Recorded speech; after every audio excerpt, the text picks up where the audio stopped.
কম তেল মশলায় সহজ উপায়, আগে যদি স্বাস্থ্যকর জলখাবার খেতে কোনো ইচ্ছে করে তবে এই রেসিপিটি ট্রাই করতে পারেন। অবশ্যই কম তেল মশলায় আর খেতে খুব সুস্বাদু। তো রেসিপিটি পুরো দেখার জন্য অনুরোধ রইল। নমস্কার বন্ধুরা, শিলা ফ্রি কুক ক্লাস সবাইকে অনেক অনেক স্বাগত। আজকে আমি চিড়ের একটা ভালো ব্রেকফাস্ট বা জলখাবার বানাচ্ছি, যেটা কি বাচ্চারা স্কুলে নিতে পারবে অথবা অফিসেও নেওয়া যাবে। আর যেমন নরম লাগবে নরম হবে, তেমন খেতে সুস্বাদু হবে। তার জন্য নিয়ে নিয়েছি এখানে 1 কাপ, মেজারমেন্টের কাপে 1 কাপ আমি চিড়ে নিয়ে নিয়েছি। চিড়েটাকে একে ধুয়ে নেবো ভালো করে। চিড়ে এখানে ধুয়ে দিয়েছি, 10 মিনিট ভিজিয়ে রাখবো। তারপরে আলু তার ভেতর দেওয়ার জন্য পুর তৈরি করবো। এখানে আলু সেদ্ধ করে নিয়েছি। কড়াইতে সর্ষের তেল দিয়ে দিচ্ছি। তেল গরম হয়ে গেলে দিয়ে দেবো এখানে 5 ফোড়ন।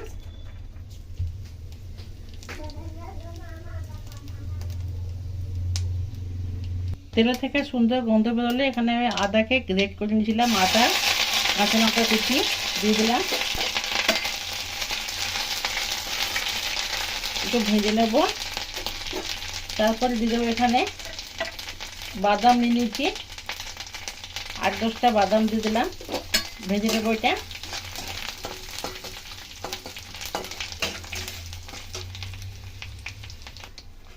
বাদাম এখানে ভাজা হয়ে গেলে এখানে আমি দিয়ে দিলাম গ্রিন মটর, একটু নেড়ে চেড়ে নেবো। তারপরে এখন দেবো গাজর কুচি করে রেখেছি, তাকে দিয়ে দিলাম। তোমরা যারা এখানে পেঁয়াজ রসুন ব্যবহার করতে পারো, তবে এখানে নিরামিষ হিসাবে করছি আমি, তাই জন্য পেঁয়াজ রসুন দিলাম না। এটা একটু ভাজা ভাজা হয়ে গেলে এতে আমি দিয়ে দেবো স্বাদ অনুযায়ী অল্প চিনি, পরিমাণ মতো লবণ, হলুদ আর লঙ্কার গুঁড়ো।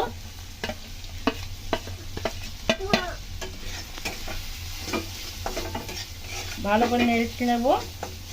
এরপর এখানে আলু আমি সেদ্ধ করে রেখেছিলাম, সেই আলুটা এখানে আমি ভেঙে ভেঙে দিয়ে দেবো।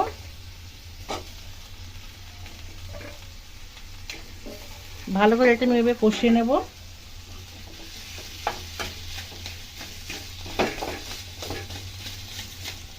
আলু ভালো করে কষানো হয়ে গেলে এতে আমি দিয়ে দেবো চাট মশলা। চাট মশলা আমি এখানে 1 চামচ পরিমাণ দিলাম। শেষে ধনেপাতা কুচি দেওয়া যাবে, তো ধনেপাতা আমার কাছে অ্যাভেলেবল নেই, দিতে পারলাম না। ভালো করে আমি কষিয়ে নেব। তৈরি হয়ে গেলে এখানে পুরটা তৈরি হয়ে গেল ভালো মতন। চিড়ে ভিজিয়ে রেখেছিলাম, ভালো মতন এটা ঝরিয়ে দিয়েছি, জল এখানে নেই, পুরো শুকনো। এবার এটার মধ্যে আমি 1 চামচ দিয়ে দেবো ময়দা। 1 কাপ চিড়েতে 1 কাপ ময়দা দিলাম। এরপর এতে আমি দিয়ে দেবো সামান্য 1 চামচ সাদা তেল। দেবো এতে পরিমাণ মতন লবণ, 1 চামচ চিনি, চিলি ফ্লেক্স আর অল্প একটু 1/2 চামচ জিরে দিয়ে দেবো। ভালো করে এটা মেখে নেব। মেখে দিলাম, এটা পরে রেস্টে রেখে দেবো 10 মিনিট চাপা দিয়ে। 10 মিনিট পরে যে ডোটা বানিয়েছিলাম চিড়ে, সেটাকে আমি ভালো করে একটু মেখে নেব। ভালো করে মেখে নেওয়ার পরে হাতে সামান্য দিয়ে দিলাম সাদা তেল, লাগিয়ে দিয়ে যেরকম আটা রুটি করার জন্য যেমন গোলা নেওয়া হয়, তার থেকে ছোট গোলা নিয়ে নিলাম। এবার এটাকে একটু বাটির মতো শেপ দিয়ে নেব। বাটির মতো শেপ দিয়ে নেওয়ার পরে এই যে আলু পুরটা করেছিলাম, ওই আলু পুরটা এর মধ্যে আমি দিয়ে দেবো। ভালো করে ভরে নিয়ে এটাকে আমি মুখটাকে ভালো করে বন্ধ করে দেবো।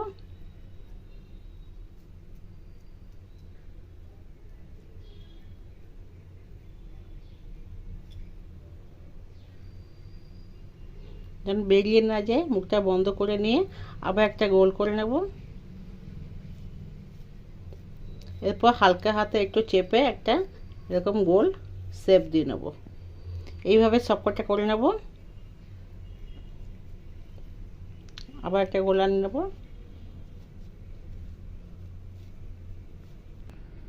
এইভাবে সবগুলো করে নিলাম। এরপর আমি এইটাকে ছিদ্র থালা নিয়ে নিয়েছি, এর মধ্যে আগে একটু আমি তেল লাগিয়ে নেব।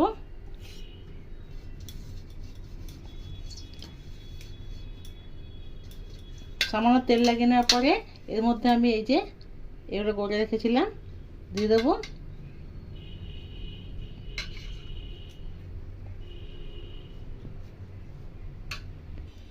আগে থেকে আমি জল বসিয়ে দিয়েছি। এবার এই যে স্টিম থালাটা দিয়ে দিলাম এর মধ্যে। চাপা দিয়ে আমি এটা 15 মিনিট স্টিম করে নেব।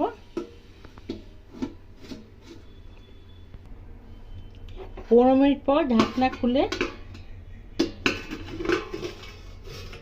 এই যে স্টিমটা কত সুন্দর নরম হয়ে গেছে দেখো।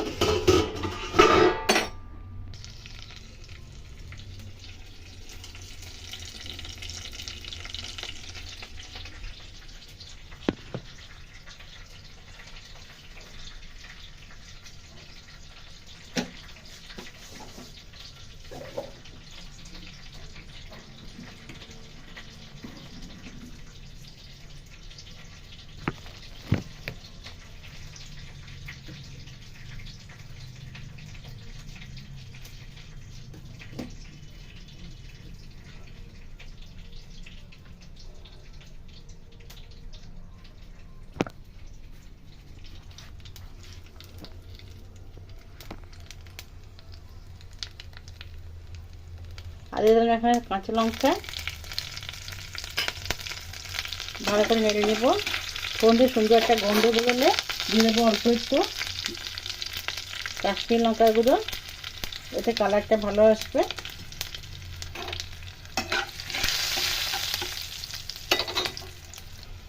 এরপর একটা একটা এই যে স্টিম করাটা নিয়ে আমি এর মধ্যে দিয়ে একটু নেড়ে চেড়ে নেবো।